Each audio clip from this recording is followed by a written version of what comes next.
Sean todos muy bienvenidos al único lugar donde nosotros, los hijos de la noche, conversamos, convivimos y regimos. Yo soy Dan de Vendantés y seré su anfitrión. En esta ocasión, hermanos míos, sí que sí les vengo a traer el final de una obra tan revolucionaria como es La herida de Paulina de Elena Poniatowska. Así que no perdamos más tiempo y comencemos. Sean todos muy bienvenidos al único lugar donde nosotros, los hijos de la noche, conversamos, convivimos y regimos. Yo soy Dan de Vendantés y seré su anfitrión. En esta ocasión me gustaría compartirles una cita de El libro del chico de las estrellas de este autor joven, Chris Puello, que prácticamente es mejor conocido como Peter Pan. Y bueno, prosigo a compartirles. Y entonces descubrí que tenía razón, que las personas no siempre somos lo que quisimos ser, que a veces somos algo mejor. Hermanos, primero que nada les tendré que mencionar que yo al leer esta frase simplemente me revolucionó completamente y me dieron un baldazo de agua fría, pues siendo sinceros puso justamente el dedo en la llaga. A continuación les explicaré por qué, o durante todo este episodio. Pero, primero que nada, y como dice la canción de Luis Fonsi, a veces me pregunto en dónde estoy, si pudiera haber llegado a un lugar mejor, si la realidad refleja lo que alguna vez soñé cuando era niño. Y efectivamente, hoy hablaremos de los sueños. En el debate entre los candidatos a la presidencia del martes 25 de abril de 1999, Gilberto Rincón Gallardo dijo muy bien: rechazamos la intolerancia que ha crecido en México con el beneplácito de partidos como el PRI y el PAN.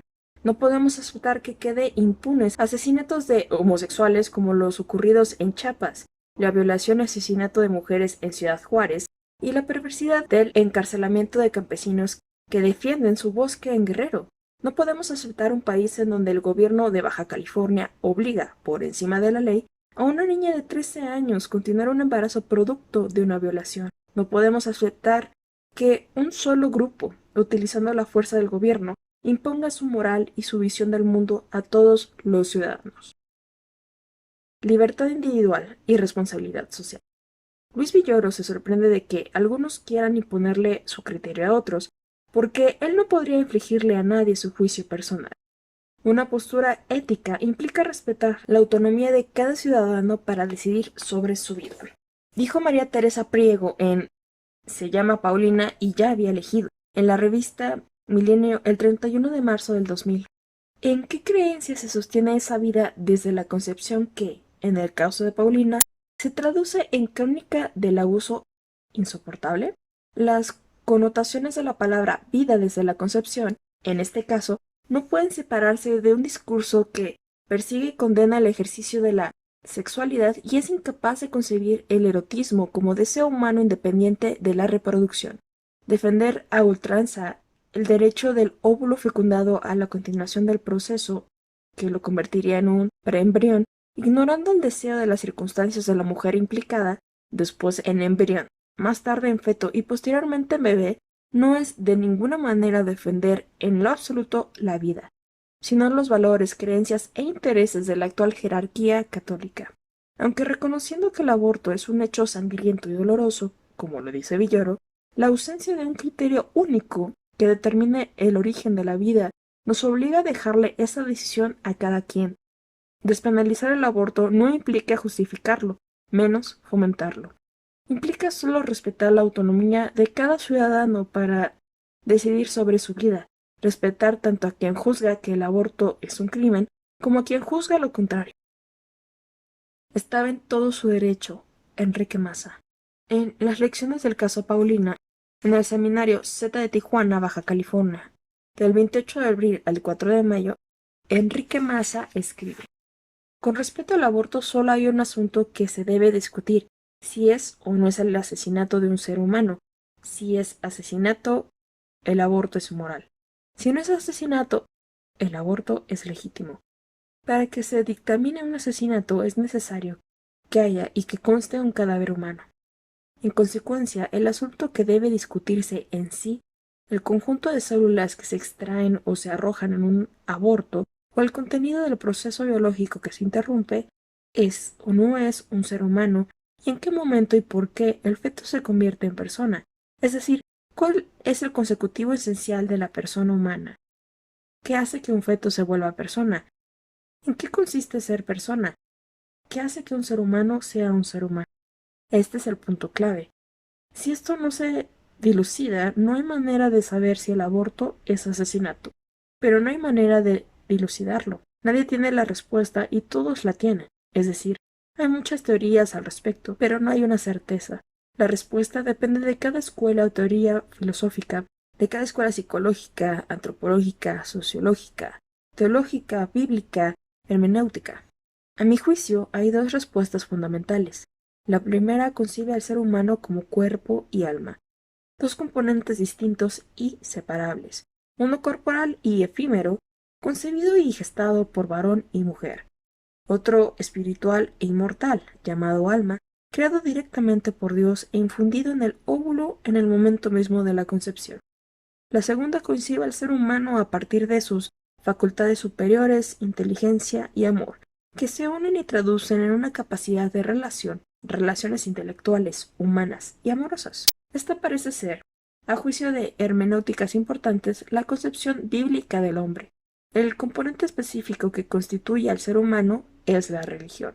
Según esta interpretación, la Biblia no solo no conoce el alma, sino que no acepta la constitución del hombre en dos partes separables. En este caso, dado que no hay alma, la relación depende del cuerpo. Por tanto, no puede haber capacidad de relación mientras no se establezcan en el feto las relaciones de las células cerebrales. Estas relaciones se forman entre el quinto y sexto mes del embarazo. Hasta entonces puede hablarse de un ser humano, de que ya hay en el vientre materno una vida específicamente humana. Antes hay un proceso celular y biológico. Si las dos teorías son válidas, no conozco ninguna prueba apodíctica en contrario, hay que sacar algunas consecuencias. El Estado, al legalizar determinadas causales legítimas de aborto, desecha la primera teoría. Si el aborto es un asesinato, no puede haber causales legítimas de asesinato. Si las hay, el aborto no es asesinato. El Estado mexicano ha tomado partido. El aborto no es asesinato de un ser humano y es permisible en determinadas circunstancias. Uno se pregunta, ¿por qué no es permisible mientras no conste que el feto ya es un ser humano? Es decir, hasta el quinto o sexto mes. Ahí hay una incongruencia o un compromiso político, comprensible para no ofender al Papa o a los obispos y a la mayoría católica. Es necesaria y moralmente obligatoria la tolerancia de quienes piensan distinto que uno, tanto de los que aceptan el aborto para con aquellos que no lo aceptan, como de los que no lo aceptan para con aquellos que sí lo aceptan. Son necesarias la madurez, la apertura y la humildad para no querer imponer la propia conciencia a los demás en ninguna de las dos direcciones. En el caso de Paulina, la niña violada en Mexicali estaba en todo su derecho de abortar al producto de una violación. El director del hospital y los médicos tenían la obligación legal de practicar el aborto. Violaron la ley, violaron el derecho legal de una persona y causaron a la niña un caso de magnitud y de por vida. El gobierno del Estado, sin importar sus creencias particulares, no debe asignar a los hospitales públicos a personas que no están dispuestas a cumplir la ley, al margen de sus conciencias individuales. Nadie puede imponer su conciencia a los demás. El gobierno no gobierna solamente para los católicos y no puede imponer una ley católica a la conciencia de todos sus súbditos. En una nación plural como la nuestra, en la que consisten tantas religiones, creencias, culturas, etnias, lenguas, tipo de educación y normas de vida, el único terreno común de armonía social y de subsistencia ordenada es la ley. Y eso fue lo que se violó y se rompió en este caso. En Francia y en Italia, países de tradición católica, muchos hospitales realizan abortos.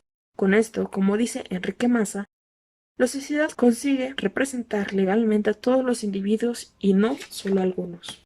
El viernes 13 de abril, en Mexicali, en la Clínica Independencia, Paulina dio a luz, por cesárea, a Isaac a las 21:37 horas. Provida pagó el parto y los honorarios del ginecobstetra César Hernández Helenés, 8,000 pesos. Las fotos de Paulina tapándose la cara confirman su estado de ánimo y el abatimiento de su familia. Provida debería examinarlas con cuidado. La dirigente de Provida en Mexicali, Marcela Vaquera, se sintió rechazada por la familia de Paulina.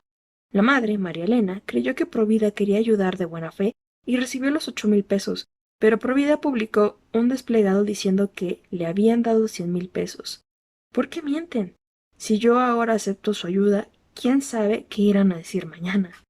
En la entrevista en el Seminario Mayor de Mexicali, Paulina culpa a Provida y afirma que se dio cuenta de que todo lo que hacía era para forzarla a tener un bebé que no tenía por qué traer al mundo. Mienten quienes dicen que desistí de abortar. Lo aceptamos solo cuando los médicos nos asustaron, cuando me dijeron que iba a morirme de una hemorragia. Me eché para atrás porque ellos nos metieron miedo. Aunque Provida se comprometió en la manutención de Isaac, hasta la fecha Paulina ha recibido, además del pago del parto, unas cuantas latas de leche y el ofrecimiento de una beca para estudiar Relaciones Internacionales en una universidad católica, ya que ella manifestó el deseo de ser abogada. Del gobierno, nada. El 18 de mayo, Paulina y su abogada Socorro Maya se presentaron en el Congreso del Estado para exigir el fideicomiso y la diputada Olivia Villalaz Becerra sugirió al Pleno que cada uno diera 1,000 pesos para entregárselos a la menor. Los legisladores no aceptaron y propusieron buscar recursos especialmente para formar el fideicomiso. Asimismo, Olivia hizo un llamado a salir a las calles a hacer sentir la fuerza de las ideas progresistas y libertarias que han prevalecido a lo largo de la historia del país. El rechazo al fideicomiso, porque al rato van a querer que el gobierno mantenga a todos los hijos de las violaciones, como dijo Cervantes Gobea, es una postura ruin y mezquina que refleja una visión caciquil del gobierno panista, señaló Olivia. A La Voz de la Frontera, el 1 de mayo del 2000, demuestra que los panistas están gobernando la entidad como si fuéramos un Estado conservador y retrógrado. No es posible que se agravie así a la Constitución. Socorro Maya declaró que evitará que se congele el caso y demandará al procurador de Tijuana, Juan Manuel Salazar Pimentel, quien llevó a Paulina en su automóvil con un sacerdote para persuadirla de que no abortara. En las autoridades recae la culpabilidad de este atropello a las garantías de Paulina.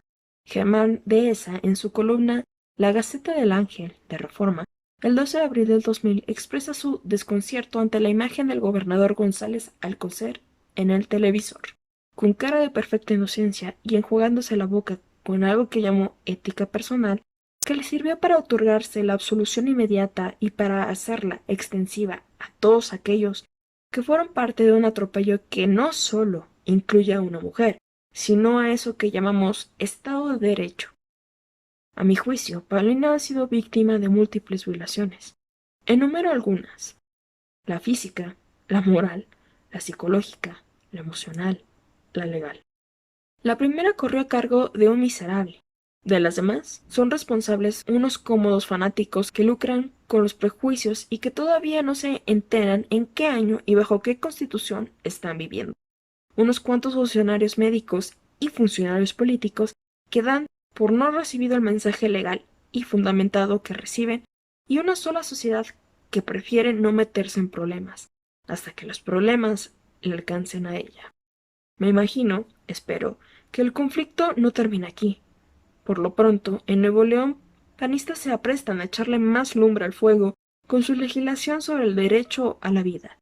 Se queda una pregunta: ¿qué opinarán sobre esto las cada vez más lúcidas madres y un buen número de hombres de este país? La presidenta del grupo feminista Alaides Fopa, Silvia Reséndiz Flores, informó que interpuso una denuncia por los delitos de abuso de autoridad, infidelidad de custodia de documentos de servidores públicos y tortura en representación de la familia. Silvia y otros miembros de Alaides Fopa y diversas pusieron al gobernador en aprietos al llevar al desfile el 1 de mayo mantas y pancartas que exigían la renuncia del procurador. El gobierno se ensañó con Paulina por ser pobre y mujer. La farsa sigue: más pobres los pobres y más ricos los ricos. Otra de las mantas clamaba: Apoyo a la recomendación 2.200 de la Procuraduría de Derechos Humanos, la de la ayuda económica para Paulina y su hijo. Cientos de personas demandaron justicia para Paulina. Llovieron las protestas y los funcionarios tuvieron que aguantar los reclamos. Las corrientes ultraconservadoras del PAN se portan en forma enfermiza. Quisieran tener a la mujer relegada en un terreno medieval, volvió a decir Olivia Villavs. Ser mujer en este mundo. En México, entre 850,000 y 1 millón de mexicanas abortan voluntariamente cada año de manera ilegal. Ninguna va a la cárcel, como lo estipula la ley. ¿De qué sirve una ley que no se cumple y que al mismo tiempo impide una reglamentación humanitaria? Hay abortos porque hay embarazos no planeados. Son varias las causas. Errores humanos, olvidos y responsabilidades. Fallas del método anticonceptivo, violencia, violación dentro y fuera del matrimonio, ignorancia. Cuando una mujer se da cuenta de que está embarazada sin haberlo planeado, tiene 3 caminos. 1. Reconciliarse con la idea de tener un hijo y llevar a término su embarazo. 2. No desear tener un hijo, pero ser incapaz de abortar por razones religiosas, de salud o de tiempo del embarazo, y llevar a término ese embarazo para darlo en adopción. 3. Interrumpir el embarazo lo más pronto posible. Si las mujeres cortaran con el apoyo material del Estado y la sociedad para enfrentar un embarazo no deseado, probablemente muchas optarían por continuar el embarazo, pero esa decisión implica un ajuste personal y familiar brutal, con graves consecuencias económicas y psicológicas que no todas las mujeres ni todas las familias pueden asumir. ¿Qué hacer ante la ausencia de un Estado y de una sociedad que garantice la atención indispensable y amorosa de los hijos no deseados? ¿Cómo legislar un asunto crucial como el aborto, donde existen posturas irreconocibles? ¿Por qué en los países más adelantados en derechos humanos, la mayoría de las democracias occidentales tienen legalizado el aborto? ¿Por qué países como Italia, España y Francia, que son católicos como el nuestro, han modernizado las leyes del aborto y lo permiten por voluntad de la mujer, por razones psicológicas y económicas? En esos países, la mujer es la que toma la decisión de un aborto. Una moral distinta para ricos y pobres. Arnoldo Krauss.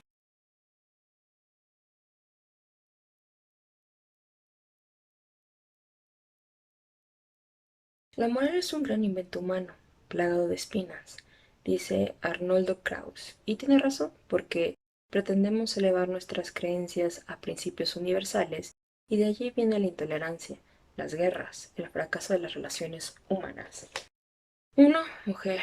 2. Menor de edad. 3. Oaxaqueña. 4. La pobreza como destino manifiesto. Arnoldo Krauss. Dixit. 5. Perteneciente al grupo de los sin voz. 6. Paulina, antes anónima, ahora noticia. 7. Niña y ahora, después de la violación, señora.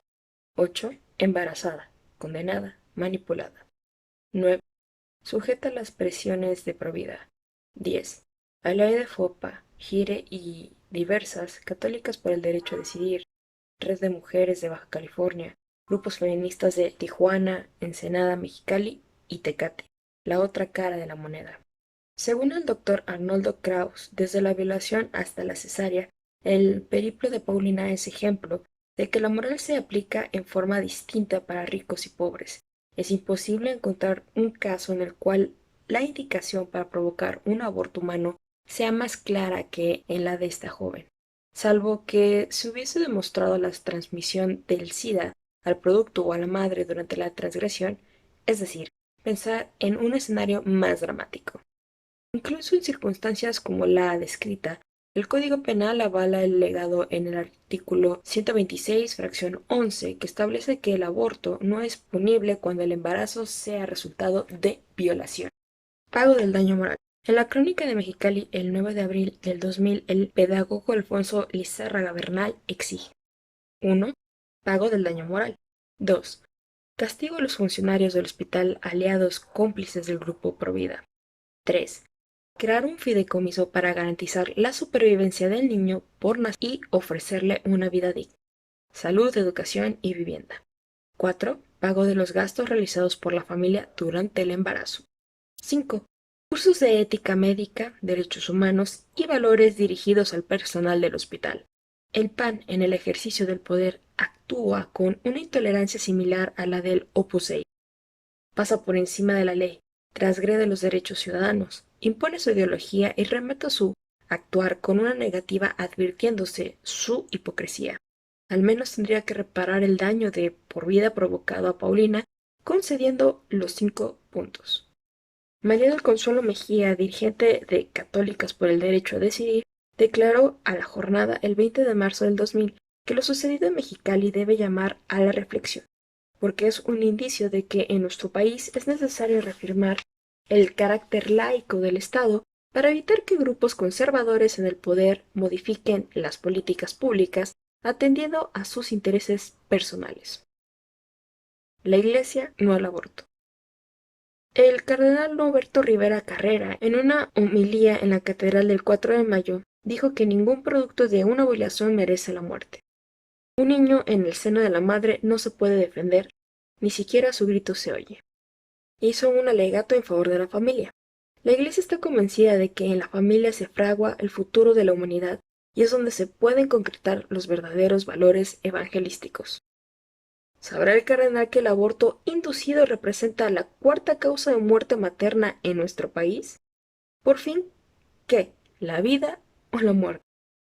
Católicas por el Derecho a Decidir opinó que los ataques al sexo seguro, esgrimidos por Rivera Carrera, constituyen una actitud inhumana y de falta de respeto a las personas que responsablemente ejercen su sexualidad, pero que además son creyentes de la fe católica. María del Consuelo Mejía recordó que el sexo seguro, condón, protege de enfermedades de transmisión sexual, de embarazos no deseados e incluso de abortos. El presidente de la Conferencia del Episcopado Mexicano, Luis Morales Reyes, según el corresponsal de La Jornada en Monterrey, David Carrizales, informó que el clero católico entregará al Congreso de la Unión miles de firmas en los templos de todo el país para que eleve a rango constitucional el derecho a la vida desde la concepción hasta la fase terminal. Considero, como obispo, que el respeto a la vida debe darse irrestrictamente. La Iglesia vota por la vida. La Iglesia veta la cultura de la muerte. Defiende la vida desde su concepción hasta la fase terminal, y no es porque así lo haya decidido, sino porque es un derecho natural. En el caso del hijo de Paulina, a quien las autoridades de Baja California le impidieron abortar, dijo que, si el niño es fruto de una violación, ¿por qué asesinarlo? ¿Por qué matarlo? ¿Por qué no pedir mejor la pena de muerte para el violador en lugar de pedirla para el producto de la violación? Morales Reyes agregó: estamos aquí en la línea de Juan Pablo II, no por violación ni fruto de una violación realmente del esposo hacia la esposa. Ahí sí, aunque la Iglesia sea muy criticada, pero la vida es la vida inmediatamente después que es fecundado el óvulo femenino. Morales sostiene que desde ese momento hay un ser humano independiente de la madre. El obispo de la diócesis de Tijuana, Rafael Romo Muñoz, afirmó que si nadie quería al niño, se lo entregarán a él. Los cambios de Paulina. Habla Socorro Maya. Una de las gratificaciones más importantes de la abogacía es ver cómo la gente reacciona. He sido testigo de los cambios de Paulina y de su familia, y me enorgullece. Ahora Paulina, antes callada y sumisa, se ha afirmado y quiere combatir. Cuando nació el bebé, no hablaba más que para decir «tengo frío». Si le preguntábamos algo, movía la cabeza negativamente o respondía con monosílabos, como bloqueada, paralizada. En realidad, así se mantuvo durante el embarazo. Embotada. No era para menos. No amamantó al bebé. En realidad, ni ella ni María Elena lo quisieron. ¿Cómo vas a ir a la escuela con la leche escurriendo?, le dijo su madre. Tampoco ha vuelto a la escuela. Por lo pronto, ambas están preocupadas porque no le queda su uniforme de secundaria. Él siempre se le atora la mitad de la espalda. La mamá le da tés de hierbas que se acostumbran en Oaxaca para adelgazar. Al saberse embarazada, Paulina, metida en sí misma, veía su sufrimiento materializarse en ese cuerpo que se inflaba. Para la mayoría de las mujeres, la maternidad es una deformación y para muchas una tortura. Isabel Bericat alega: inevitablemente pienso en el grito de Edvard Munch, que para todos simboliza la angustia. ¿Qué más angustia que la de un embarazo no deseado e impuesto? Sostengo. Las mujeres no nacemos madres, nos hacemos madres. Si el Estado no hace nada por apoyarnos, a pesar de una tragedia como la de Paulina, las mujeres tenemos la capacidad de superarnos, evolucionar y proyectarnos a algo más elevado. El instinto materno no es un absoluto. Miles de mujeres rechazan a sus hijos, los golpean, los queman, los odian. Un hijo a la fuerza crea conflictos. Quizá los de Paulina surjan dentro de algunos años, aunque ame a su hijo, no olvidará que fue producto de una violación. Con la maternidad, la Iglesia fomenta el mito de que somos el instrumento y el vehículo para que una vida venga al mundo, como la Virgen María fue un instrumento de Dios para traer a Jesús a la tierra. Esa idea de que el cuerpo de la mujer es una ánfora por donde pasa la vida hizo que la Iglesia le dijera a Paulina: tú no cuentas. En proceso número 1224 del 26 de abril del 2000, Álvaro Delgado escribe: la vida de Paulina cambió radicalmente. El daño es irreparable. Hoy su caso es un pleito político, una lucha partidista. Voy a pelear, dice Paulina. Después de que nació Isaac, continúa Socorro Maya, Paulina volvió a pelear con sus hermanos. Ahora hace muchas declaraciones públicas. En el periódico El Mayor sentencia: no quiero que esto le suceda a otras, por eso voy a pelear.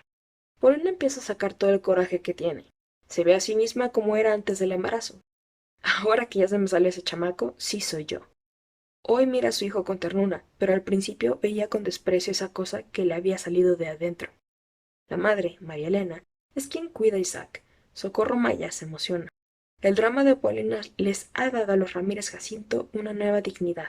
Cuando Silvia y yo tomamos el caso, creían que su única salida era resignarse. La humillación era profunda. Ahora lucha con fortaleza. A la carta de un médico que le felicitaba, Paulina contestó: me da mucho gusto saber que gente que ni me conoce se preocupa por mí.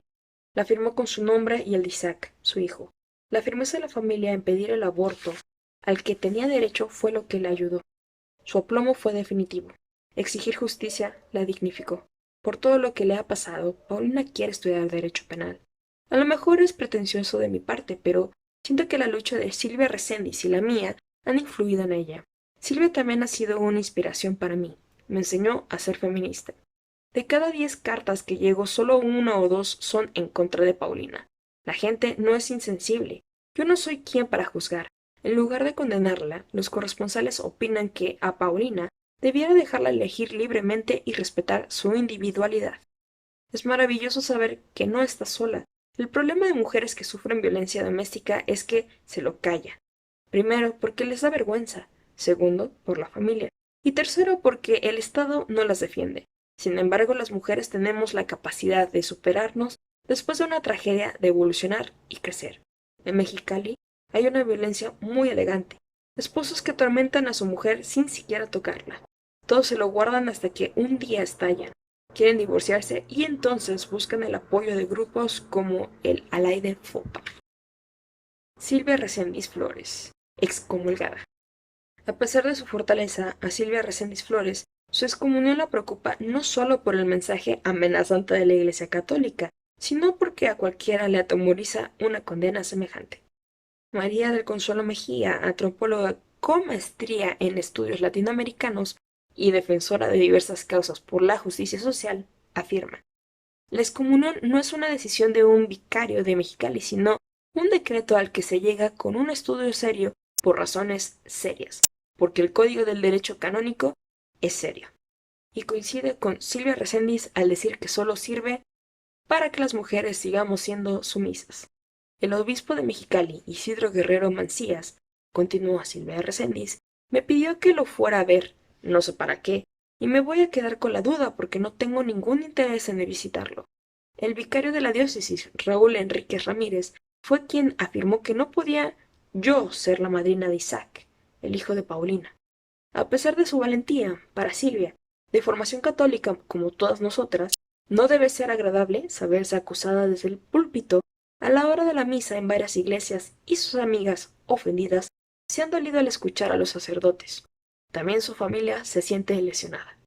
La iglesia le echó encima a Silvia toda su artillería y la sentó en el banquillo de los acusados. Desde que inició su lucha por Paulina, La hostilidad de la Iglesia contra ella no ha cejado. Silvia se mantiene firme. El ámbito de la salud pública, le dijo a Jesús Gamboa, subdirectora de Mayor. Es científico y cuando nos apartamos de la ciencia estamos perdiendo porque el aborto es un problema de salud pública que no habrá resolverse en el ámbito de la fe. Hago responsables de la muerte de todas las mujeres por abortos mal practicados a esas personas que anteponen su fe religiosa a la ciencia. El caso, un reto para las feministas. Al igual que Silvia Recendis, Mari Carmen Rioseco trabaja desde 1976 por los derechos humanos de la mujer, inspirada en la revista FEM. En 1991, ya casada y con hijos, ingresó al grupo Alay de Fopa. Nos propusimos, en el caso de Paulina, que ninguna mujer volviera a pasar por lo mismo. Queremos que prevalezca el Estado laico. Vemos con grave preocupación que en Baja California estamos retrocediendo históricamente a esa primera mitad del siglo XIX, con una iglesia beligerante, con una gran influencia en el poder político, que les abre espacios en lo civil a una violencia de la ley y un atropello a la laicidad. Por ejemplo, un procurador de justicia que lleva ante un sacerdote a una niña y a su madre para que desistan de su derecho al aborto legal, o unos médicos que se niegan a cumplir la ley, o un obispo católico que da lecciones de valores y moral religiosa al personal de la Procuraduría General de Justicia del Estado, o un poder religioso que desde el oscurantismo de la Santa Inquisición excomulga a quienes se atreven a enfrentar al Estado en defensa del derecho vigente. En un Estado laico se tiene una actitud positiva de respeto y tolerancia a todos los credos y maneras de pensar, claramente señalados en el artículo 24 constitucional, que garantiza la libertad de creencias y fomenta la convivencia social. Intentamos mover la conciencia de mujeres y hombres contra el riesgo de conservadurismo que avanza en Mexicali.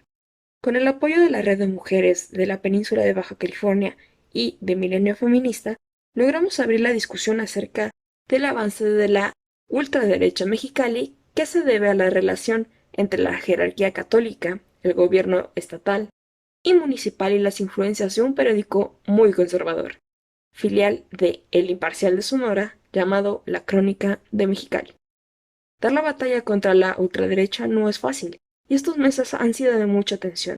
Personalmente me encargo de las relaciones públicas. Por ejemplo, invité a María Aurora Mota de Milenio Feminista, ya que acordamos organizar visitas de representantes de asociaciones como GEM, CIPAM, GIRE y Católicas por el Derecho a Decidir a Mexicali, y la llevé a la televisión local. Durante el noticiario el obispo felicitó a Paulina por el nacimiento de su hijo y anunció que el Vaticano había nombrado a la Catedral de Mexicali la Catedral de la Vida. Al saber que María Aurora era feminista y pertenecía a católicas, no le dio la mano. La Crónica le dio primera plana a la misa que celebró el obispo en la calle frente a Catedral y a María Aurora la sacó en interiores. En Mexicali se rompe diariamente el Estado laico, ya que el obispo da clases de ética a los agentes judiciales, bendice patrullas y edificios públicos, inaugura escuelas y preside la toma de protesta de la Asociación de Padres de Familia, acompañado al presidente municipal y al secretario de Educación Pública del Estado. Por ser feministas nos tienen satanizadas. Fui rechazada para continuar siendo consejera ciudadana del Instituto Estatal Electoral. Lo mismo que Federico García Estrada fue descartado en la terna para Procurador de Derechos Humanos. El caso de Paulina fue la gota que derramó el vaso porque trascendió a nivel nacional e internacional. Fuimos a protestar con pancartas que decían: el pueblo observa, el pueblo demandará si ensucian el proceso de Federico para procurador. Diputados, escuchan la voz del pueblo. Federico, procurador. Apoyo a Federico García Estrada para procurador de los derechos humanos. Un entierro de almas. Carlos Monsiváis escribe en La Jornada el 2 de mayo del 2000. La jornada del 29 de abril del 2000 nos informa de un entierro de almas. El vicario de la diócesis de Mexicali, Raúl Enrique Ramírez, exigió la excomunión de los activistas que apoyaron a la menor Paulina, de 14 años de edad, en su deseo de abortar el producto de una violación. El vicario consideró que su actitud atentó contra los principios fundamentales de la Iglesia Católica. Este es el caso, dijo, de la activista Silvia Recendis Flores, representante de la organización Alay de Fopa, que apoyó con asesoramiento legal a la menor y su familia. Por su parte, el gobernador panista Alejandro González Alcocer declaró: poco ayudan a Paulina y a su hijo las campañas orquestadas alrededor de las actividades de proselitismo político. ¿Qué sucede si las activistas no son católicas? ¿Por qué se canjea entonces la excomunión? Sí, como sucedió, las activistas actuaron con apego a la ley. ¿Se puede excomulgar la Constitución de Baja California? Y en cuanto a González Alcocer, ¿no será ya tiempo de que enfrente las acciones ilegales a su cargo y se diese cuenta de que no es catequista sino gobernador? Las mentiras de Provida. En la jornada del 15 de abril del 2000, Mireya Cuellar escribe la crónica de un plantón de Provida frente a la Secretaría de Gobernación en protesta por la entrega del Premio de Población de las Naciones Unidas a la Fundación Mexicana para la Planificación Familiar, MEXFAM. Son unos sádicos. Hicieron la malobra y después se fueron y hasta que los denunciaron ofrecieron su ayuda. Un hombre de mediana edad encaró a Jorge Serrano Limón, dirigente de Provida. La gente que pasaba por Gobernación les gritaba: están locos, es el colmo. Se salvó una vida, pero perdieron otra. Y así se han perdido muchas gracias a sus mentiras. Le reclamaba a Serrano Limón un trausente. Una mujer que había participado en el acto que se dio dentro de la gobernación le gritó: a Limón hay que exprimirlo, por eso está tan agrio. Los mirones que se acercaban a Serrano Limón también lo interrogaban sobre sus deseos de prohibirlo todo. No, se excusaba. Nosotros estamos por la sexualidad plena, maravillosa, una ordenación sexual hacia el matrimonio, el uso responsable del sexo. ¿Por qué quieren que todos vivan como ustedes?